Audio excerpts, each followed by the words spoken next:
ነፍሳችንን ምግብ የቃል አቅርቦት።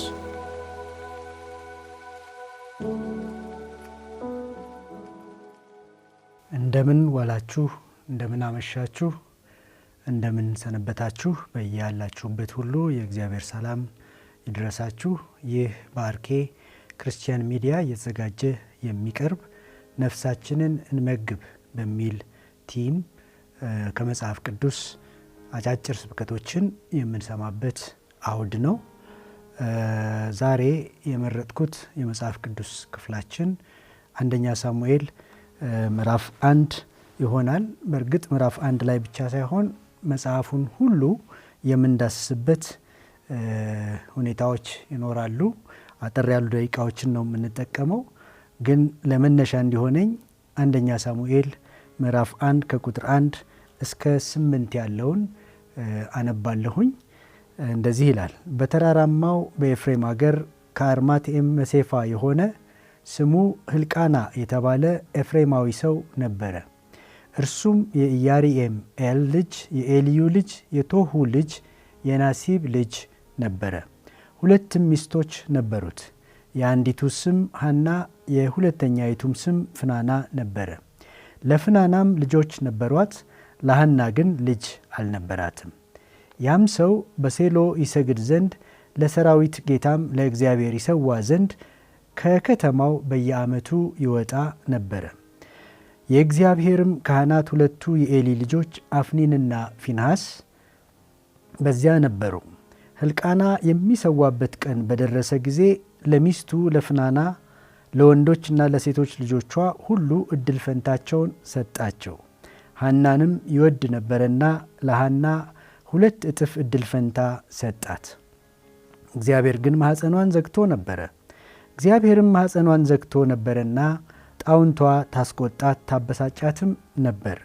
በየዓመቱም እንዲህ ባደረገ ጊዜ እርሷም ወደ እግዚአብሔር በምትወጣበት ጊዜ ታበሳጫት ነበር።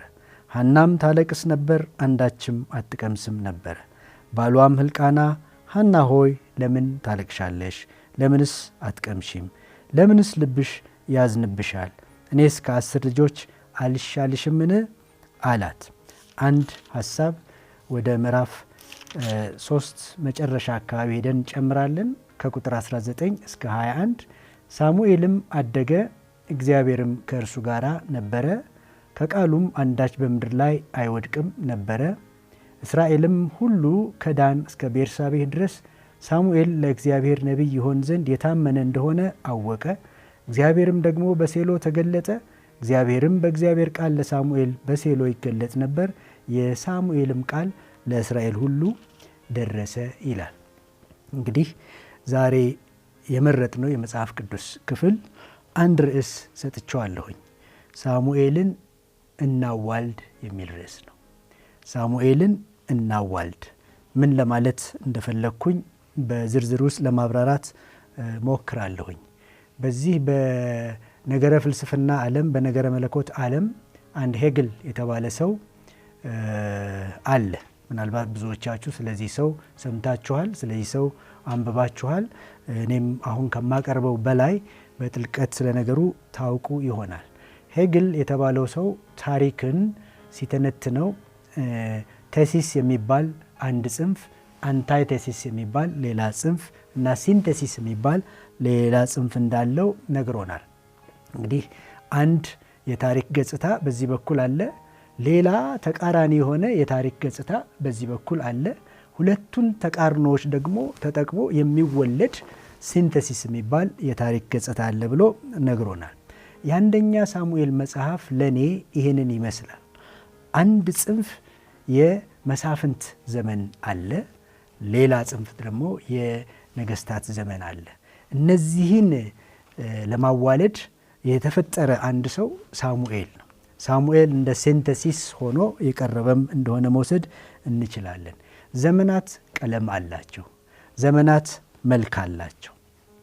የመሳፍንት ዘመን የስርዓት አልበኝነት ዘመን እንደሆነ ሁላችንም እናውቃለን።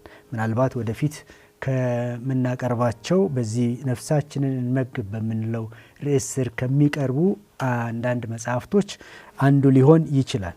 እርሱን ሌላ ጊዜ የምነካካው ሆኖ በዚህ ዘመን መጨረሻ ላይ በዚሁ ዘመን ውስጥ ሆኖ ግን በመጨረሻው አካባቢ ሕልቃና የተባለ ሰው እንደነበረ፣ ሕልቃና የተባለ ሰው ሚስቶች እንደነበሩት፣ ከሚስቶቹም አንዷ ሐና ትባል እንደነበረች፣ ሐናም እግዚአብሔር ማኅፀኗን ዘግቶ ስለነበረ ልጅ መውለድ እንዳልቻለች የመሳሰሉ ዝርዝሮችን እንመለከታለን። አሁን ርዕሳችን ምንድን ነው? ሳሙኤልን እናዋልድ። እንግዲህ ሁላችንም ባለንበት ሁኔታ አንድ ነገር እንዲወለድ የምንመኝ ይመስለኛል። ሀገራችንን ስናይ እንዲወለድ የምንፈልገው በጎ ነገር አለ። ዓለማችንን ስናይ ከባድ የሆነ ቀውጢ ጉዳዮች ውስጥ እንዳለች እናውቃለን። ግን እነዚህ ነገሮች ሁሉ አልፈው አንድ በጎ ነገር ቢወለድ ሁላችንም የምንመኘው ይመስለኛል። ለዚህ ነው ርዕሱን ሳሙኤልን እናዋልድ ያልኩት። እነዚህ የታሪክ ጽንፎች እየተጓተቱ ነው። እነዚህ ጉተታዎች ደግሞ የሚፈጥሩት አንድ መልካም የሆነ ዘመን እንዲመጣ ይህንን የሳሙኤል መጽሐፍ እንደ መነሻ ልናደርገው አስቤያለሁ። ስለዚህ በጎ እንዲወለድ ሚና የሚጫወቱ አካላት አሉ። ግለሰቦች ሚና አላቸው፣ ካህናት ሚና አላቸው፣ ነገስታት ሚና አላቸው። ሁሉም ሰው ሚና አለው። ግለሰቦችም ሲባል የቤት እመቤት የሆነች ሴት ልትሆን ትችላለች፣ የተማረች ልትሆን ትችላለች። የተማረ ሰው ሊሆን ይችላል፣ ያልተማረም ሰው ሊሆን ይችላል። ሁሉም ግን በዚህ ታሪክ ዑደት ውስጥ የራሱን አሻራ ያሳርፋል። አንዳንዱ በበጎ ይሰለፋል፣ አንዳንዱ በክፉ ይሰለፋል። በበጎም ይሰለፍ በክፉ ይሰለፍ ታሪኩ እየተነዳ ቅድም ወዳልናቸው ጽንፎች ይንከባለላል። ስለዚህ የትኛውን ሚና እየተጫወትን ነው? መጫወታችን አይቀርም። አንዱን ወይ ክፉ እንጫወታለን ወይ በጎ እንጫወታለን። የትኛውን እንጫወት? ምርጫው የኛ ሊሆን ይችላል። ሳናውቀውም በክፉ ተይዘን ሊሆን ይችላል። አውቀንም ደግሞ በክፉ ተይዘን ሊሆን ይችላል። ሳናውቀው በጎ የሆነውን ነገር እያደረግንም ሊሆን ይችላል። አውቀንም ቢሆን በጎ የሆነውን ነገር እያደረግን ሊሆን ይችላል። ዓላማውና ግቡ ምንድን ነው? ሳሙኤልን ማዋለድ ነው። ቅድም ያልነውን ሲንተሲስ የማዋለድ ጉዳይ፣ ቅድም ያልነውን እነዚህን ጽንፎች ያስታረቀ መልካም ነገርን የማዋለድ ጉዳይ ነው። በዚህ ውስጥ ቀድሞ የሚመጣው መጽሐፉን ስታጠኑ የግለሰቦች ሚና ነው። በዚህ ዝርዝር ውስጥ ሕልቃና የተባለ ግለሰብ ተጠቅሷል። ፍናና የተባለች ግለሰብ የቤት እመቤት የሕልቃና ሚስት ተጠቅሳለች። ሐና የተባለች ሴትም እንደዚሁ የሕልቃና ሚስት ተጠቅሳለች። እንደ ግለሰብ ማናቸው የሚለውን ዝርዝር መጽሐፉን ስታነቡ ታገኙታላችሁ። ይህ ሕልቃና የተባለው ሰው በነበረበት ዘመን የመሳፍንት በተባለው የዚያ የስርዓት አልበኝነት እግዚአብሔር የማይፈለግበት፣ እግዚአብሔር የማይወደድበት፣ እግዚአብሔር የማይመለክበት፣ ሰው ሁሉ ለዓይኑ ደስ የሚያሰኘውን የሚያደርግበት ዘመን ውስጥ የተገኘ ሰው ነው። እንደ አንድ ግለሰብ ግን በዚህ ዘመን ልዑል እግዚአብሔርን ለማወቅ ከመረጡ ግለሰቦች ስሙ የተጠቀሰው ይሄ ነው። ሰዎች እግዚአብሔርን በማይፈልጉበት፣ ሰዎች እግዚአብሔርን በማያውቁበት ዘመን እግዚአብሔርን ለብቻ ያወቀ ሰው ነው።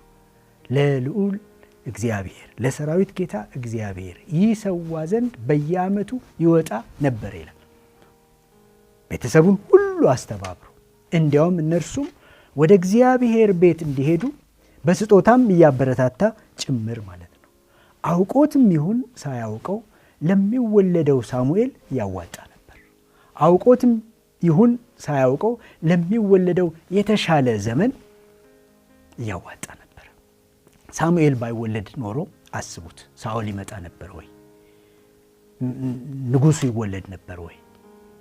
በንጉስ የምትተዳደር ትክክለኛውን መልክ የያዘች ከዚያ ከስርዓት አልበኝነት የወጣች አገር ትፈጠር ነበረ ወይ? ስለዚህ እንደ ግለሰብ ሕልቃና ያዋጣው ነገር አለ። ፍናናም እንደ ግለሰብ አዋጥታለች። ጣውንቷን በማበሳጨት ሊሆን ይችላል። ሐናም ደግሞ አዋጥታለች በመመረር በመጸለይ የእግዚአብሔርን አጀንዳ በማግኘት መጨረሻ ላይ አገኘችው። አጀንዳውን በእንባዋ ውስጥ በጸሎቷ ውስጥ አጀንዳውን አገኘችው። አጀንዳው ምን ነበር? ሳሙኤል እንዲወለድ ነው አጀንዳው። ሳሙኤል እንዲወለድ መጀመሪያ ሐና አስተሳሰቧ መቃናትም ነበረበት። ዝም ብሎ ጸሎት፣ ዝም ብሎ አይነት ምሬት የመደጋገም ጉዳይ ሳይሆን ዘመኑ የጎደለውን ነገር የማየት አጀንዳን ማየት መቻል ነበረባት። ዘመኑ ምን ጎድሎታል? ዘመኑ ልጅ ጎድሎታል። ልጆች አሉ ግን ልጅ የለም። ልጆች አሉ፣ ትውልድ አለ ግን ልጅ የለም። ስለዚህ ልጅ ያጣሁት እኔ ሳልሆን ልጅ ያጣው እግዚአብሔር ራሱ ነው ብላ አለች። ስለዚህ ከወለድኩኝ ለእግዚአብሔር ወልድለታለሁ፣ የወለድኩትን ለእግዚአብሔር መልሼ ሰጣለሁ አለች። ይህን በተናገረች ማግስት እንዳረፈች መጽሐፉ ይነግረናል።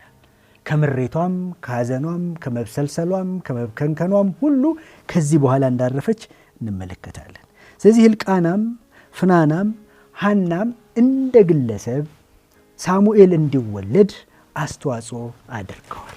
ሳሙኤልን እናዋልድ፣ ሳሙኤልን እናዋልድ። ዘመናችንን እያጤንን፣ ያለንበትን ሁኔታ እያጤንን፣ ዓለማችንን እያጤንን፣ በዓለም ላይ ያለውን ቀውስ እያሰብን፣ ምናልባት ሀገራችንንም እያሰብን፣ ያለንበትን ሁኔታ እያሰብን፣ ቀጣዩ ጉዳይ ምን እንዲሆን? ሳሙኤልን ማዋለድ እንዲሆን። ስለዚህ ግለሰቦቹ በዚህ መልኩ የራሳቸውን ሚና እንደተወጡ እንመለከታለን። ወደ አገልጋዮቹ ደግሞ ስንመጣ የአገልጋዮቹን ሚና ከምዕራፍ 2 ጀምሮ እየነገረን ይሄዳል። በጥቂቱ ምዕራፍ 1 ጨረፍ ያደርገዋል። በዚህ ውስጥ የተዘረዘሩ አገልጋዮች አሉ። ስም ዝርዝራቸው የተጠቀሰ አገልጋዮች አሉ። የኤሊ ልጆች የእግዚአብሔር ካህናት ይላቸዋል። ምዕራፍ 1 ላይ የኤሊ ልጆች ብቻ አይደሉም፣ ካህናትም ጭምር ናቸው። ልጆች ብቻ አይደሉም፣ ተራ ልጆች አይደሉም፣ ማዕረግ ያላቸው አገልጋዮች የሆኑ ካህናት የተባሉ ናቸው። ወደ ምዕራፍ 2 ስንመጣ ግን የክህነት ማዕረጋቸውን ትቶ የኤሊ ልጆች ምናምንቴዎች ነበሩ ብሎ ይነናል። ጭራሽ እንዲያውም እግዚአብሔርን የማያውቁ ነበሩ ብሎ ሲናገር እንመለከተዋለን። ስለዚህ የኤሊ ልጆች እንደ ካህናት በጣም ክፉ በሆነው አሰላለፍ ውስጥ የነበሩ፣ ነገር ግን ታሪክ እንዲዋለድ ምክንያት የሚሆኑ ሰዎች ናቸው። እነርሱ አንዱን ጽንፍ ይይዛሉ፣ ወይ አንታይቴሲስ የምንለውን ቅድም የጠቀስነውን ጽንፍ ሊይዙ የሚችሉ ናቸው። ከአገልጋዮች ሌላ መጠቀስ ያለበት ኤሊ ነው። ኤሊ ምናልባት በድካም አቅጣጫ የሚጠቀስለት ቁም ነገር ምንድን ነው? በልጆቹ ላይ ሙሉ ቁጥጥር ያልነበረው አባት ነው። ልጆቹን በአግባቡ አላሳደገም። እንግዲህ የአገልግሎት ጫና ሊሆን ይችላል። ንጉስም እርሱ ነው፣ ፈራጅም እሱ ነው፣ መስፍኑም እሱ ነው፣ ካህኑም እሱ ነው፣ ነቢዩም እሱ ነው፣ ለእያንዳንዱ ሰው ሶሉሽን ሰጪውም እሱ ነው። ይሄ ጫና ሊሆን ይችላል፣ ምክንያቱን መገመት እንችላለን። ስለዚህ ለልጆቹ ለቤተሰቡ ጊዜ አልነበረውም። ስለዚህ ልጆቹ በዚያው በቤተ መቅደስ ውስጥ አድገውም ቢሆን፣ በቤተ ክህነት ውስጥ አድገውም ቢሆን፣ በካህን ስር አድገውም ቢሆን፣ ነገር ግን እግዚአብሔርን አያውቁም ነበር፣ ምናምንቴዎች ነበሩ። ስለዚህ ከአሉታዊ ጎኑ አንጻር ኤሊን በዚህ መልኩ መጥቀስ እንችላለን። ግን ደግሞ ከአወንታዊ ጎኑ አንጻር ሳሙኤልን በማዋለድ ዙሪያ እናም ዘመንን ለተሃድሶ በማዘጋጀት ዙሪያ ትልቁን ሚና የተጫወተው ኤሊ እንደሆነ እንመለከታለን። ሳሙኤል የሆነውን ሁሉ የሆነው የሳሙኤል የታላቅነት ሚስጥሩ የኤሊ አመራር ነው። የእግዚአብሔርን ድምፅ እንኳን እንዴት መለየት እንዳለበት ለሳሙኤል ያስተማረው ኤሊ ነው። ስለዚህ ኤሊን ከአሉታዊ ጎኑ ብቻ የምንጠቅሰው ሳይሆን ከአወንታዊ ጎኑም የምንጠቅሰው መልካሙን ታሪክ እንዲወለድ የበኩሉን ሚና የተጫወተ ሰው እንደሆነ እንመለከታለን። ሌላ ከካህናት ውስጥ የሚጠቀስ ሳሙኤል ነው። ሳሙኤል ያው ብላቴና ሆኖ በዚህ መስመር ውስጥ የተቀላቀለ እንደሆነ እናውቃለን። የሐናን ታሪክ ምዕራፍ 1 ላይ አንደኛ ሳሙኤል ስናነብ፣ ምዕራፍ 2 እያልን ስናነብ ሳሙኤልን እዚያ ውስጥ እናገኘዋለን። ሳሙኤል አወላለዱ ራሱ ሚስጥር ነው። ስለ መወለድ ስናስብ ልጆች እንወልዳለን፣ ልጆች ይወለዳሉ። ሁላችንም ቤተሰብ አፍርተን ሊሆን ይችላል፣ ወደፊትም የምናፈራ ሰዎች። ይሄ ማለት በዓለም ውስጥ ያለ ነባራዊ ዑደት ነው። ብዙ ተባዙ ምድርንም ሙሏት በሚለው ድንጋጌ መሰረት እየሆነ ያለ እየሆነ የቀጠለ ጉዳይ ነው። ሰው ለመውለድ ምናልባት ሲጨንቀው፣ ሲያምበው፣ ሲቸገር የወሊድ ፕሮሰሱ ራሱ ሲቆነጥጠው አምላኬ ማለቱ አይቀርም። የሳሙኤል አወላለድ ግን ሚስጥር ነው። ተለምኖ የተወለደ ነው። የስሙ ትርጉም በራሱ ከእግዚአብሔር ለምኜዋለሁኝና ስትል ማናለችው? ሳሙኤል አለችው ይላል። ውልደቱ ብቻ አይደለም የሚደንቀው ይሄ ሰው፣ እድገቱም በጣም ሚዛናዊ እንደሆነ መጽሐፉ ይናገራል። በእግዚአብሔር ፊት ያድግ ነበር፣ ደግሞ በሰው ፊት ያድግ ነበረ። እንደውም በዚህ ምዕራፍ 2 አካባቢ ሳሙኤል በእግዚአብሔር ፊት ኤሊን ያገለግል በኤሊ ፊት እግዚአብሔርን ያገለግል ነበር ይላል። በኤሊ ፊት። ስለዚህ በኤሊ ፊት እግዚአብሔርን ማገልገል ይቻላል ማለት ነው። አንድ ቦታ ለአገልግሎት ተጋብዤ አገለገልኩኝ። ከዛም በፊት አልሄድኩም፣ ከዚያም በኋላ አልሄድኩም። አገልግዬ የሄድኩት ይህንን የመጽሐፍ ቅዱስ ክፍል ነበረ። ስልክ ተደወለልኝ። አንዲት እህት ሃሎ አልኩኝ። ዛሬ ባቀረብክልን መልእክት በኤሊ ፊት እግዚአብሔርን ማገልገል እንደሚቻል ተማርኩኝ አለኝ። ምን ማለትሽ ነው አልኳት። ፓስተሩን ለማስወገድ አድማ ይዘን ነበረ፣ ተስማምተን ነበረ። ወጣቶች የተባልን ሌሎችም ተጨምረው ይሄ ሰው ወይ አይሰራም ወይ አያሰራም ብለን ልናስወግደው ወስነን ሁሉን ነገር ጨርሰን ነበረ። ይሄ መልእክት ሲመጣ ነገራችንን ተውን። ለካ በኤሊ ፊት እግዚአብሔርን ማገልገል ይቻላል የሚል ነገር ተማርኩኝ አለች። እድገቱ ሚዛናዊ ነው ልላችሁ ፈልጌ ነው። በሰውም ፊት ያድግ የነበረ ለሰው አስቸጋሪ የሆነ ልጅ አልነበረም። በእግዚአብሔርም ፊት ያድግ የነበረ ለእግዚአብሔር ምቹ የሆነ ሰው እንደሆነ እንመለከታለን። አወላለዱ ላይ ምስጢር አለ፣ እድገቱም ላይ እንደዚሁ ሚዛናዊነት እንዳለ እንመለከታለን። ዛሬ ምናልባት እየተቸገረን ያለኑ አንዱን መያዝ፣ አንዱን ማንጠልጠል፣ አንዱን መጣል እየተለመደ ስለመጣ ነው። ሳሙኤል እድገቱ ምን እንደሚመስል፣ አገልግሎቱ ምን እንደሚመስል ቅድም ያነበብነው የምዕራፍ 3 የመጨረሻው ክፍል መጽሐፍ ከቁጥር 19 እስከ 21 ያለው ያብራራልናል። በሳሙኤል ሕይወት ውስጥ የነበሩ ነገሮችን ሲዘረዝር አንደኛ የእግዚአብሔር አብሮነት እንደነበረ እንመለከታለን። የሚደነቀው ይሄ ነው። እግዚአብሔርም ከእርሱ ጋራ ነበረ ይላል። እግዚአብሔር ከኛ ጋራ ካልሆነ አገልግሎት ቢቀርብን ጥሩ ነው። እግዚአብሔር ያልፈቀደው የእግዚአብሔር አብሮነት የሌለበት ማንኛውም አይነት መንፈሳዊ እንቅስቃሴ ምናልባትም እግዚአብሔርን የሚያሳዝን ምናልባትም ደግሞ አጋንንታዊ ሊሆንም ይችላል። ግን ሳሙኤል እግዚአብሔር አብሮት እንደነበረ መጽሐፉ ይነግረናል። ያ ዘመን ምን አይነት ዘመን ነበረ? የመሳፍንት ዘመን፣ የእግዚአብሔር ቃል ብርቅ የነበረበት፣ ራእይም የማይገለጥበት። ሳሙኤል ግን ተወለደ ድንገት፣ የእግዚአብሔር ቃል እየተገለጠለት፣ ቃሉም እየተገለጠለት፣ ራእዩም እየተገለጠለት። ስለዚህ የእግዚአብሔርም ቃል በሴሎ ይገለጥለት ነበረ፣ ከቃሉም አንዳች በምድር ላይ አይወድቅም ነበረ። ሳሙኤል ተወለደ። ሳሙኤል እንዲወለድ የተሻለ ዘመን እንዲመጣ መፍትሄው ያለው የት ነው? መፍትሄው ምንድን ነው? ወደ ቃሉ የመመለስ ጉዳይ ነው። ወደ እውነተኛው ቃል ማለት ነው። ጠብ ወደማይለው ወደማይወድቀው ቃል የመመለስ ጉዳይ ነው። ሌላው ስለ ሳሙኤል የምንመለከተው እንደ ግለሰብ ሚናውን የተጫወተ ነው ብለን ስንል የነቢይነት ተጽዕኖ ነው።